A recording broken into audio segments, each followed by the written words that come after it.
ஆலடிப்பட்டியான் இப்போது 65க்கும் மேற்பட்ட கிளைகளுடன் உங்கள் இனிய தருணங்களை மேலும் தித்திப்பாக்க. தித்வா புயலுடைய எதிரொலியாக நாகையில கடுமையான கடல் சீற்றம் காணப்படுது. அந்த காட்சிகளை பார்த்துட்டு வந்துடலாம்.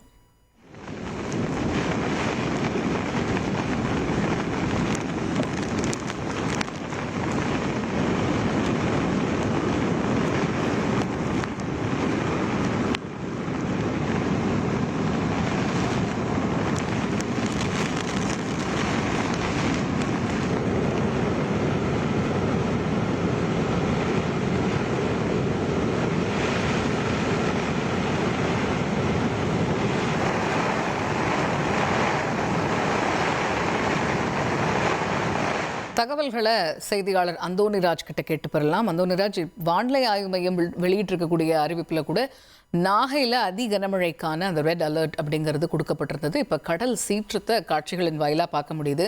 மீனவர்கள் அவங்களுடைய படகுகளை பாதுகாப்பாக நிறுத்தி இருக்கிறாங்களா? இந்த கடல் சீற்றம் இந்த காட்சிகளை பார்க்கணும்னு நிறைய இடங்கள்லேருந்து மக்கள் வருவதற்கான வாய்ப்பும் இருக்கு. பொதுமக்கள் அந்த பகுதிக்கு வந்திருக்கிறாங்களா? காவல்துறையினர் ரோந்து பணியில் ஈடுபட்டிருக்கிறாங்களா? வங்கக்கடலில் உருவாகியுள்ள தித்வா புயல் காரணமாக கடல் பகுதியில் காற்றின் வேகத்தில் சூறைக்காற்று வீசும் என வானிலை ஆய்வு மையம் தெரிவித்துள்ளது. இதன்படி பாத்தீங்கன்னா நாகப்பட்டினம், காரைக்கால் மாவட்டத்தில் 5ஆம் எண் புயல் எச்சரிக்கை கூண்டு தற்போது துறைமுகங்களில் ஏற்றப்பட்டுள்ளது. நாகை மாவட்ட மீனவர்கள் பாத்தீங்கன்னா இன்று 6வது நாளாக மீன்பிடிக்க கடலுக்கு செல்லாமல் உள்ளனர். நாகூர், பட்டினச்சேரி தொடங்கி அக்கரைப்பேட்டை, வேதராணியம், கோடியக்கரை உள்ளிட்ட 27 மீனவ கிராமத்தைச் சேர்ந்த மீனவர்கள் கடலுக்கு செல்லாமல் தங்கள் படகுகளை பாதுகாப்பாக நிறுத்தி வைத்துள்ளனர். சுமார் 3500க்கும் மேற்பட்ட பைப்பர் மற்றும் நாட்டு படகுகள், மேலும் 700க்கும் மேற்பட்ட விசைப்படகுகள் நாகை கடற்கரையோரம் மற்றும் துறைமுகங்களில் பாதுகாப்பாக நிறுத்தப்பட்டுள்ளது. நாகை பகுதிகளைச் சேர்ந்த 25,000க்கும் மேற்பட்ட மீனவர்கள் தற்போது கடலுக்கு செல்லாமல் இருப்பதால் மீன்பிடி பணிகள் முழுமையாக முடங்கியுள்ளன.